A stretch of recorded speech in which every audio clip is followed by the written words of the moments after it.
Math Lovers.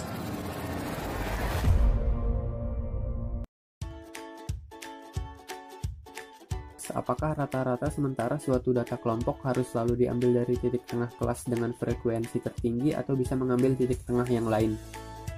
Mari kita lihat 3 contoh berikut. Pertama, menghitung rata-rata dengan cara biasa dan dua lainnya dengan rata-rata sementara yang berbeda-beda.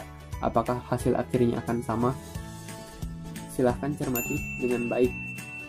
Oke, jadi ini datanya. Pertama kita hitung dengan cara biasa. Rumusnya yaitu rata-rata sama dengan sigma FIXI per sigma FI.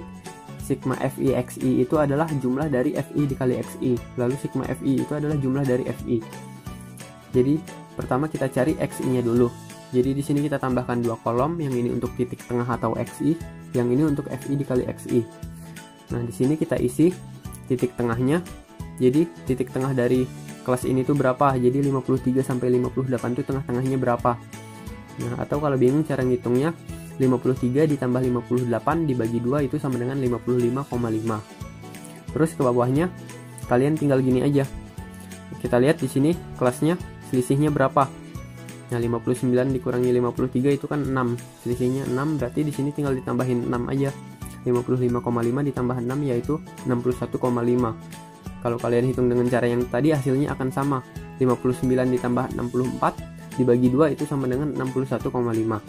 Lalu seterusnya ditambah 6 lagi, 67,5 ditambah 6 lagi 73,5, lalu 79,5, 85,5, 91,5 dan 97,5.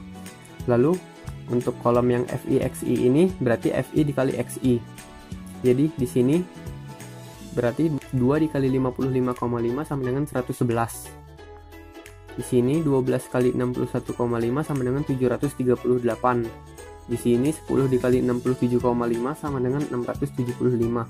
Dan seterusnya begitu. Lalu FIXI-nya nih kita jumlahkan.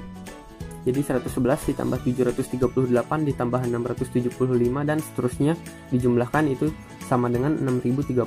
Nah, inilah yang dimaksud dengan sigma FIXI. Lalu sigma FI-nya berarti kita jumlahkan FI ininya. Nah, jadi 2 ditambah 12 ditambah 10 ditambah 23 dan seterusnya dijumlahkan itu didapat hasilnya 80. Nah, jadi rata-rata sama dengan sigma FIXI-nya yaitu 6030 per sigma FI-nya yaitu 80 sama dengan 75,375. Lalu yang kedua kita hitung dengan menggunakan rata-rata sementara. Dengan rata-rata sementaranya kita ambil dari titik tengah dengan frekuensi tertinggi, yaitu di sini 73,5.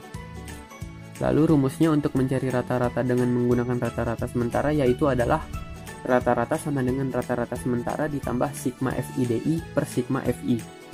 Lalu apa yang dimaksud dengan DI? DI itu adalah hasil dari titik tengah dikurangi dengan rata-rata sementara. Jadi kita cari DI-nya dulu. Jadi di sini kita tambahkan 2 kolom, yang ini untuk DI dan yang ini untuk FI/DI. Lalu kita cari DI-nya, kita mulai dari sini, yaitu titik tengah dikurangi rata-rata sementara. Titik tengahnya 73,5 dikurangi rata-rata sementaranya 73,5 itu sama dengan 0. Lalu yang ini titik tengahnya 79,5 dikurangi rata-rata sementaranya 73,5 itu sama dengan 6. Lalu yang ini titik tengahnya 85,5 dikurangi rata-rata sementaranya 73,5 itu sama dengan 12. Nah, jadi di sini kita lihat bahwa tinggal ditambah 6 aja ya. Jadi selanjutnya 18 lalu 24. Nah, kalau ke atas itu dikurang 6. Jadi di sini negatif 6, negatif 12 dan negatif 18. Lalu kolom yang FI/DI itu berarti FI dikali DI. Jadi di sini 2 dikali negatif 18 itu negatif 36. Di sini 12 dikali negatif 12 itu negatif 144. Lalu di sini 10 dikali negatif 6 itu negatif 60 dan seterusnya begitu. Lalu kita jumlahkan ininya. Negatif 36 ditambah negatif 144 ditambah negatif 60 dan seterusnya itu totalnya adalah 150. Lalu yang frekuensinya juga kita jumlahkan. 2 ditambah 12 ditambah 10 dan seterusnya itu tadi hasilnya udah kita hitung yaitu 80. Lalu kembali ke rumusnya di sini. Berarti rata-rata sama dengan rata-rata sementaranya yaitu 73,5 ditambah sigma FI/DI-nya yaitu yang ini 150 dibagi sigma FI-nya yaitu 80. sama dengan 73,5 ditambah 150 dibagi 80 itu sama dengan 1,875. Lalu sama dengan 75,375. Nah, ternyata hasilnya masih sama dengan cara yang pertama tadi. Lalu yang ketiga kita hitung dengan menggunakan rata-rata sementara, tetapi rata-rata sementaranya tidak kita ambil dari titik tengah dengan frekuensi tertinggi. Jadi misalkan rata-rata sementaranya kita ambil misalkan 85,5. Lalu selanjutnya kita cari DI-nya. Jadi kita tambahkan dua kolom lagi, yang ini untuk DI dan yang ini untuk FI kali DI. Lalu nyari DI-nya kita mulai dari sini. Berarti titik tengah dikurangi rata-rata sementara. Titik tengahnya 85,5 dikurangi rata-rata sementaranya 85,5 sama dengan 0. Lalu yang ini titik tengahnya 91,5 dikurangi rata-rata sementaranya 85,5 sama dengan 6. Lalu yang ini 97,5 dikurangi 85,5 sama dengan 12. Nah, ini ternyata selisihnya masih 6, berarti ke atasnya kita tinggal kurangi 6 aja. Negatif 6, negatif 12, negatif 18, negatif 24, dan negatif 30. Lalu kolom yang FIDI berarti FI dikali DI, berarti di sini 2 dikali negatif 30 sama dengan negatif 60. Yang ini 12 dikali negatif 24 itu sama dengan negatif 288. Lalu di sini 10 dikali negatif 18 itu sama dengan negatif 180, dan seterusnya begitu. Nah, lalu kita jumlahkan ininya, itu hasilnya adalah negatif 810. Nah, ini adalah sigma FIDI-nya.